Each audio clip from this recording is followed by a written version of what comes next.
Filtran video. Dos palabras que en México ya significan alerta, morbo y miedo. Esta vez, la escena es Iztapalapa, donde una mujer de apenas 20 años llevó a su vecino a la muerte con mensajes de WhatsApp.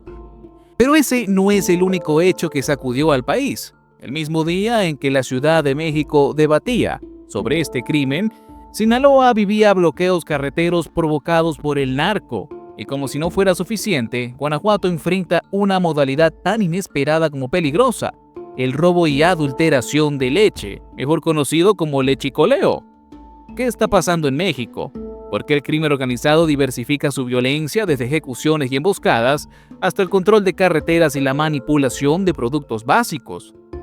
Hoy vamos a revisar 3 casos que parecen distintos, pero que en realidad muestran el mismo patrón: un narco cada vez más fragmentado, violento y metido en todos los rincones de la vida cotidiana.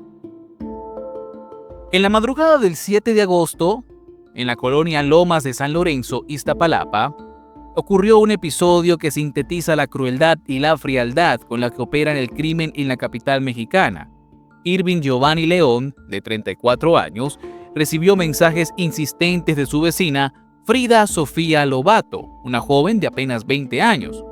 El tono de los textos en WhatsApp parecía juguetón, casi inocente. Lo que no sabía Irving es que cada palabra era parte de una trampa. A las 2:07 de la mañana, Frida le pidió que se acercara a una reja verde en una calle poco transitada. Las cámaras de seguridad captaron el momento en que Irving estacionó su camioneta blanca y caminó junto a ella. Nada en su lenguaje corporal parecía advertir que estaba a punto de enfrentarse a una emboscada. Segundos después, una motocicleta con 2 pasajeros irrumpió en la escena. De ella descendió un hombre armado que abrió fuego sin piedad. Irving cayó en el pavimento mientras Frida huía en la misma dirección que los agresores.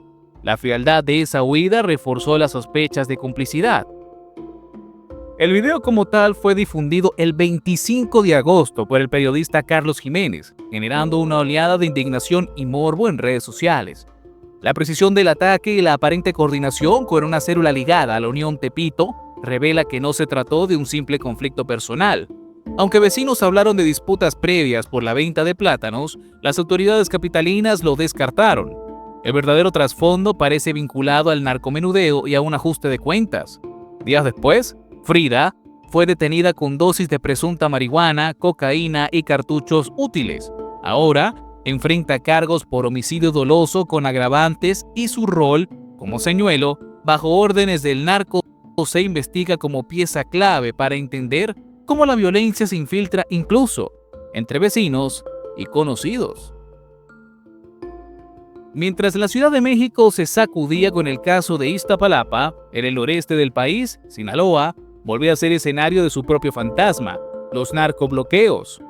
La mañana del 25 de agosto del 2025, conductores que circulaban por Escuinapa se toparon con un caos absoluto. Hombres armados despojaron a choferes de carga de sus vehículos y los atravesaron en plena carretera. Ya me hicieron atravesarlo junto con otros compas. Bajita la mano, estoy grabando. Están esos güeyes, ya nos quitaron las llaves. Tanto en la libre como en la autopista de Cota. En cuestión de minutos el tránsito quedó paralizado y la tensión se extendió como pólvora. Las imágenes de los tráileres atravesados y los rumores de balaceras provocaron miedo entre la población. Algunos viajeros quedaron varados, otros buscaron caminos alternativos y muchos más prefirieron resguardarse en sus casas. A lo largo del día, las redes sociales se llenaron de reportes ciudadanos que describían la incertidumbre: disparos en las inmediaciones, enfrentamientos entre civiles armados y la ausencia de garantías para transitar con seguridad.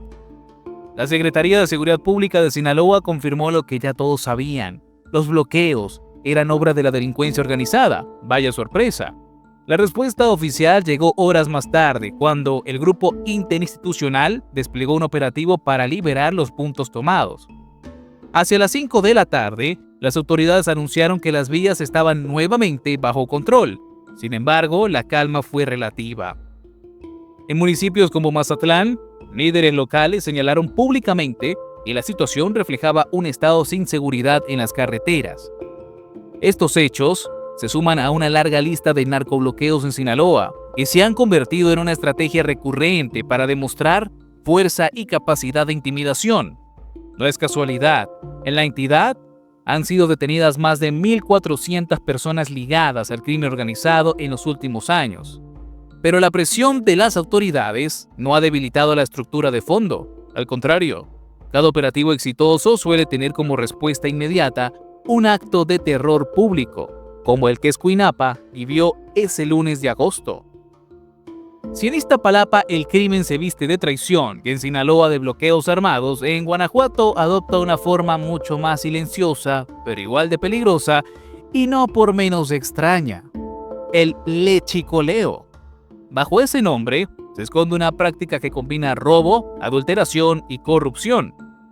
Ahora el crimen organizado ha puesto también en marcha una nueva estrategia para diversificar sus fuentes de ingresos en Guanajuato, ahora con el robo y la venta ilegal de leche tras la ordeña de pipas cargadas con este alimento.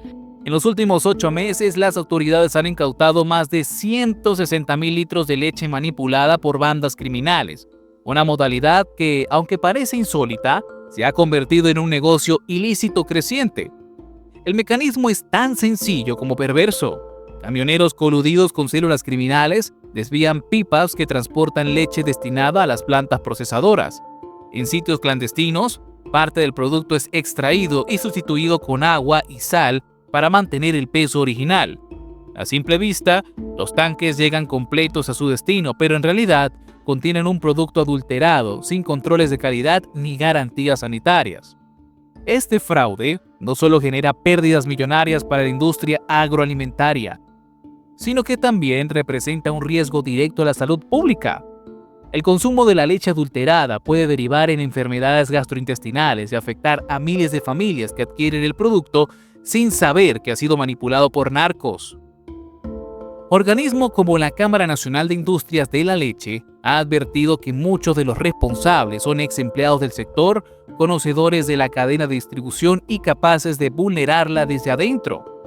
El lechicoleo es apenas la punta del iceberg.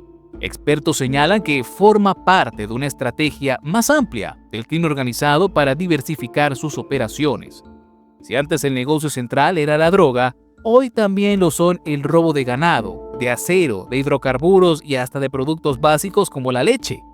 Guanajuato, quinto productor nacional, se ha convertido en un laboratorio de esta nueva modalidad delictiva que amenaza tanto al campo como a la mesa de millones de mexicanos.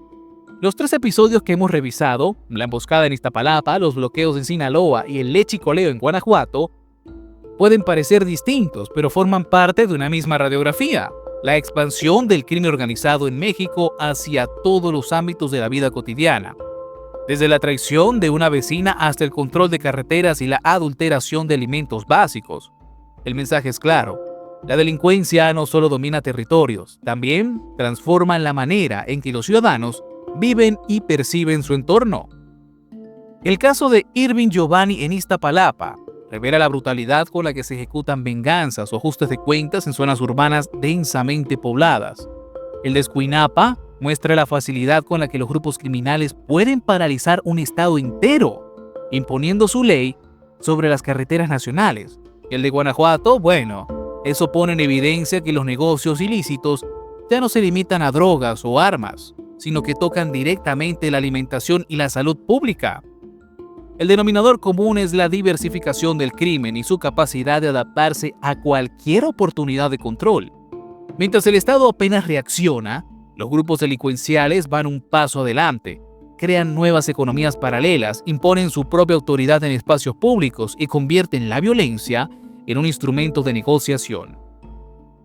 La pregunta no es solo cómo enfrentarlos, sino también cómo reconstruir la confianza ciudadana en las instituciones, porque lo que revelan estos casos no es únicamente la violencia, sino la sensación de que cualquier persona puede ser utilizada, cualquier carretera puede ser bloqueada y cualquier producto básico puede ser manipulado.